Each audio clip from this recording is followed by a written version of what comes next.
Bienvenue sur Africa 24 dans cette nouvelle édition de Non-Stop Info. Au sommaire de l'actualité, le président ivoirien Alassane Ouattara a été reçu ce mardi à l'Elysée par son homologue français François Hollande. Les deux chefs d'État ont notamment évoqué la prochaine élection présidentielle en Côte d'Ivoire. En République démocratique du Congo, l'Assemblée nationale a rejeté le projet de loi sur la répartition des sièges soumis par le gouvernement.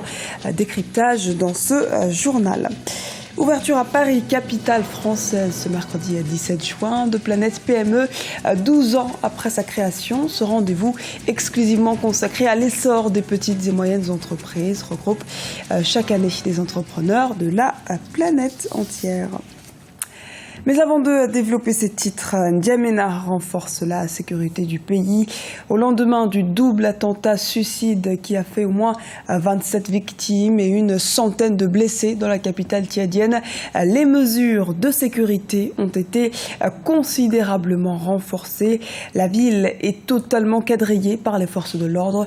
Policiers et soldats sont déployés près des mosquées, églises ou encore des marchés.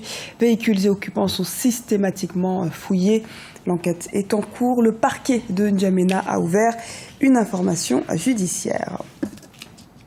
Visite de travail du président ivoirien Alassane Ouattara en France.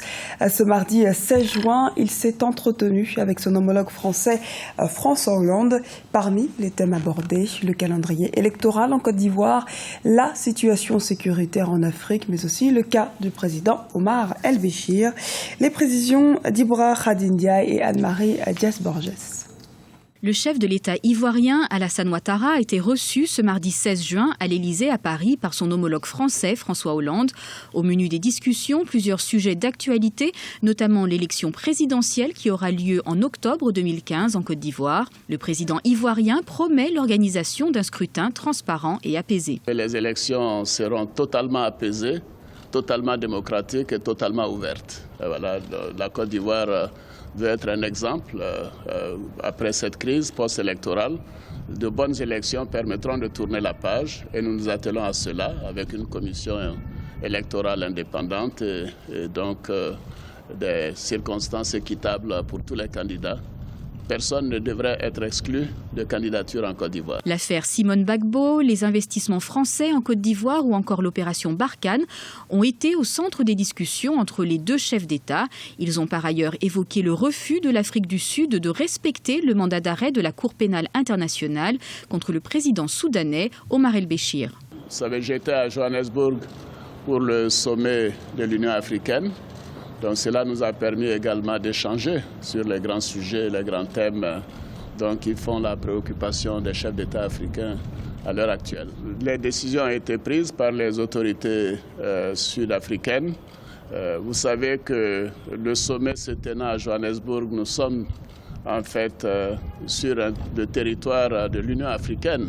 Donc les choses sont entre les mains de l'Union africaine et je comprends que c'est ce qui a motivé la décision des autorités politiques sud-africaines pour le dossier dont vous parlez. La visite de travail du président Alassane Ouattara confirme le bel élan des relations franco-ivoiriennes.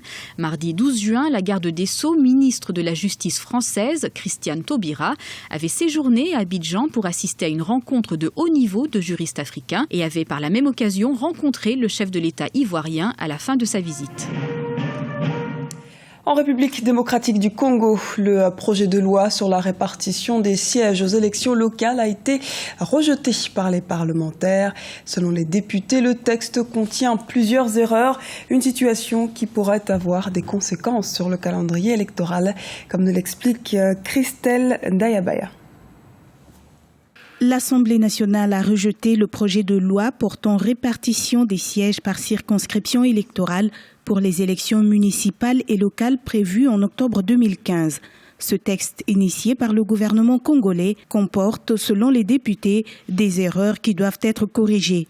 Une décision sur laquelle s'accordent les députés de l'opposition et de la majorité. Vous avez des circonscriptions où il n'y a pas d'électeurs, mais où on retrouve un siège. C'est extrêmement grave. Vous avez aussi dans ce projet des localités où il y a des groupements politiques inexistants.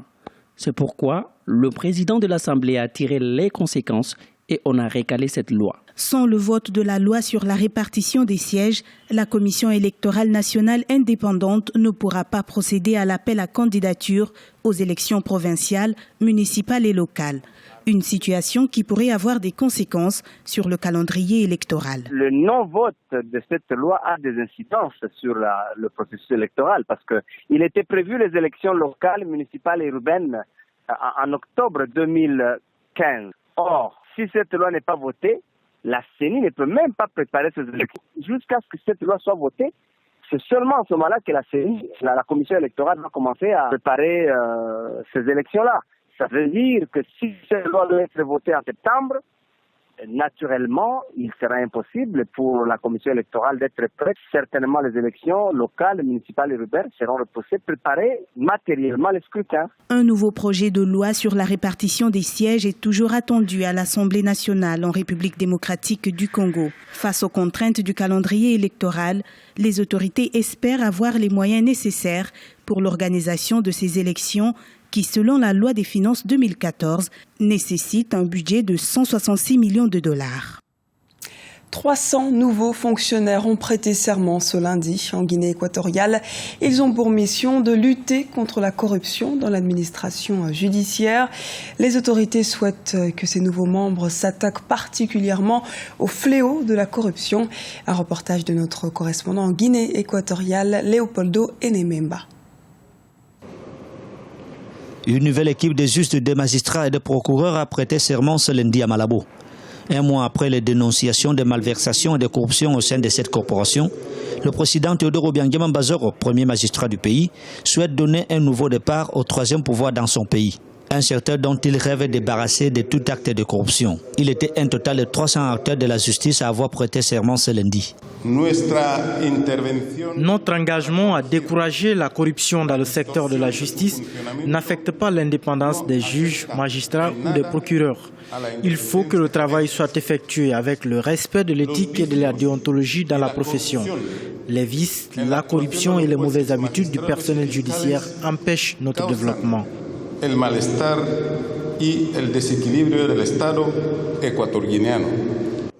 Le développement de la Guinée équatoriale dépend de la stabilité et de la confiance des entreprises locales et internationales présentes dans le pays.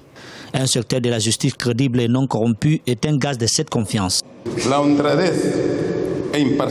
L'honnêteté et l'équité sont des qualités qui doivent être conservées par les juges, les magistrats et les procureurs pour éviter de tomber dans la vulgarité et le manque de prestige dénoncé par le peuple de la Guinée équatoriale. Nous espérons que cette nouvelle équipe pourra démontrer ses capacités en mettant son professionnalisme au service de la population. Les citoyens équato-guinéens ont toujours dénoncé le manque d'objectivité de certains juges dans l'exercice du pouvoir judiciaire. Les 300 nouveaux fonctionnaires qui viennent de prêter serment ont donc de nombreux défis à relever. Le premier sera de regagner la confiance des justiciables. Ouverture à Paris, capitale française, ce mercredi 17 juin du salon Planète PME 2015. Un rendez-vous qui regroupe chaque année des entrepreneurs de tout horizon, mais aussi des financiers qui participent à leur manière au développement de leur pays. Les précisions à Dibra Khadindiaï. C'est un rendez-vous économique incontournable organisé par la CGPME, la Confédération générale des petites et moyennes entreprises. Planète PME réunit les 17 et 18 juin des entrepreneurs et acteurs de la finance dans la capitale française, Paris. Au menu de ces 2 jours, des échanges sur les questions liées au quotidien et au développement des petites et moyennes entreprises, tous secteurs confondus, ainsi qu'à la création d'emplois. C'est dire que les attentes du salon Planète PME sont nombreuses. C'est un salon qui regroupe tous les acteurs de l'économie des PME, avec une très forte dimension internationale. Et le besoin auquel ça répond, c'est de donner aux entrepreneurs tous les moyens de sécuriser et de développer leur entreprise. Ça apporte des moyens de financement, des moyens de développement commercial, des moyens d'international, des moyens d'innovation, des moyens de formation. Donc toutes les dimensions qui permettent à l'entrepreneur de développer son entreprise, on la trouve à Planète PME et ça permet donc de faire de nouveaux contacts, de nouveaux produits, de nouveaux développements dans son entreprise. La particularité, c'est que ici, on accueille et on montre des gens qui sont enthousiastes, qui innovent, qui prennent des risques, qui osent et qui transforment leur entreprise et qui réussissent. On n'est pas dans le pessimisme, on est dans l'optimisme, dans l'enthousiasme. d'un développement d'entreprises qui permet derrière de créer des emplois et de développer une société harmonieuse. Les entrepreneurs sont souvent confrontés à la question du financement dans le lancement de leurs activités. Pour le président fondateur de Black Lion Holding, ce rendez-vous annuel offre de nombreuses opportunités. Il faut savoir que ce sont les PME qui sont les plus grands créateurs d'emplois et qui sont les plus grands innovateurs. Il y a un réseau qui s'active et il y a beaucoup de networking qui se passe. Il y a des bailleurs de fonds ou des sociétés d'investissement, des fonds, des investisseurs privés qui se rendent dans ce genre d'événements pour pouvoir dénicher des opportunités intéressantes. Donc oui, il est clair que c'est une plateforme très utile pour lever des fonds. 12 ans après sa création, Planète PME reste un événement d'envergure dans le paysage économique, une opportunité unique pour les entrepreneurs de trouver des informations pratiques et des conseils experts de l'entreprise. C'était le journal de la rédaction. Merci de nous avoir suivis. Retrouvez dans un instant une nouvelle édition de l'actualité sur Africa 24.